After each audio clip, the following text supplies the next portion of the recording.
Learn anything. Hi everybody, I am the rich in 6 months. Watch this video. அப்படின்னு சொல்லப்படுறது கிடையாது. நீங்கள் rich ஆகணும்னா ரெண்டே வழி தான் இருக்குது. ஒன்று ஸ்லோ ரூட்டில் போகிறது, இன்னொன்று ஃபாஸ்ட் ரூட்டில் போகிறது. அப்படின்னா என்ன அப்படின்னா, ஸ்லோ ரூட்னா doctor, engineering, pilot and etcetera சொல்லலாம். ஃபாஸ்ட் ரூட்னா த பிஸ்னஸ்.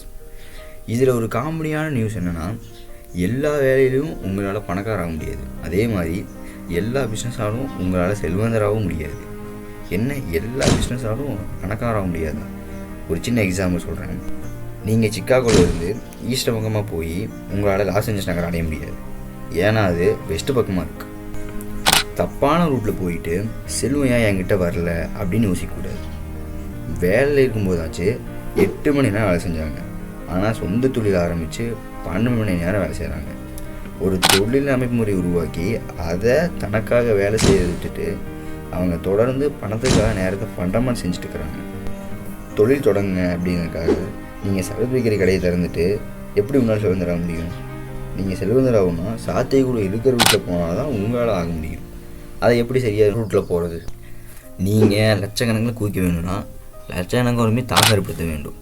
சரி, லட்சக்கணக்கு வறுமை எப்படி தாக்கம் ஏற்படுத்துறது? ஃபஸ்ட்டு நீங்கள் மெதுவான ரூட்டில் போனீங்கன்னா உங்களை தவிர்க்க முடியாதவரை ஆக்கி கொள்வது மூலமாக அப்படி போகலாம். அதே நீங்கள் ஃபாஸ்ட் ரூட்டில் போனீங்கன்னா உங்களோட தொழில் மூலமாக லட்சக்கணக்காக தாக்கம் ஏற்படுத்தணும். இல்லைன்னா எண்ணிக்கையின் மூலமாக அல்லது வீச்சின் மூலமாக அப்படி செய்யலாம்.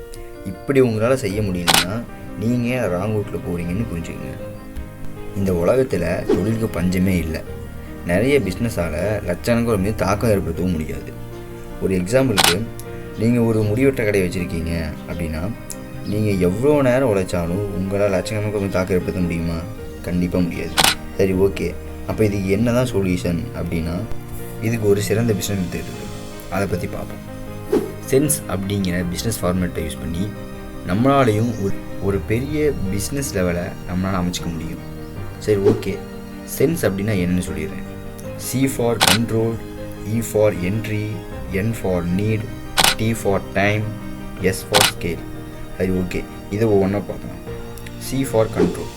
நீங்கள் ஒரு பிஸ்னஸ் ஆரம்பிக்கிறீங்க அப்படின்னா அந்த பிஸ்னஸில் எல்லா கண்ட்ரோலும் உங்கள்கிட்ட மட்டும்தான் இருக்கும். அதாவது A to Z. ரெண்டாவது E ஃபார் என்ட்ரி. நீங்கள் ஒரு பிஸ்னஸ் ஆரம்பிக்கிறீங்க அப்படின்னா அந்த பிஸ்னஸ்க்கு உள்ளே வர்றது எல்லாத்துக்கும் ரொம்ப ஈஸியாக இருக்கக்கூடாது. எக்ஸாம்பிளுக்கு, நீங்கள் ஒரு முடிவெட்ட கடை வச்சுருக்கீங்க அப்படின்னா அந்த பிஸ்னஸை எல்லாத்தாலையுமே செய்ய முடியும்.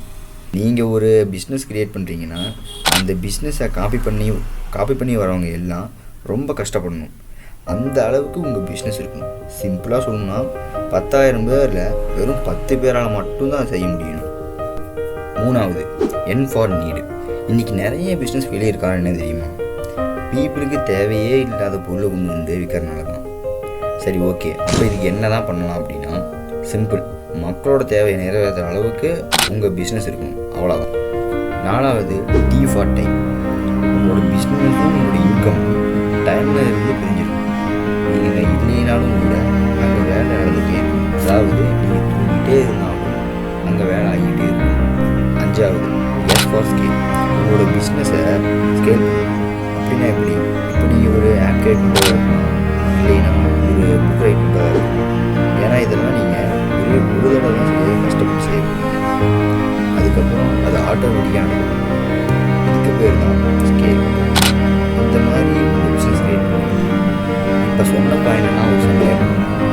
First control. நம்ம பிஸ்னஸில் எல்லா கண்ட்ரோலும் நம்மக்கிட்ட மட்டும்தான் இருக்கும். ரெண்டாவது என்ட்ரி. நம்ம பிஸ்னஸில் நுழையிறது எல்லாத்துக்கும் ரொம்ப கஷ்டமாக இருக்கும், ஈஸியாக இருக்கக்கூடாது. மூணாவது நீடு.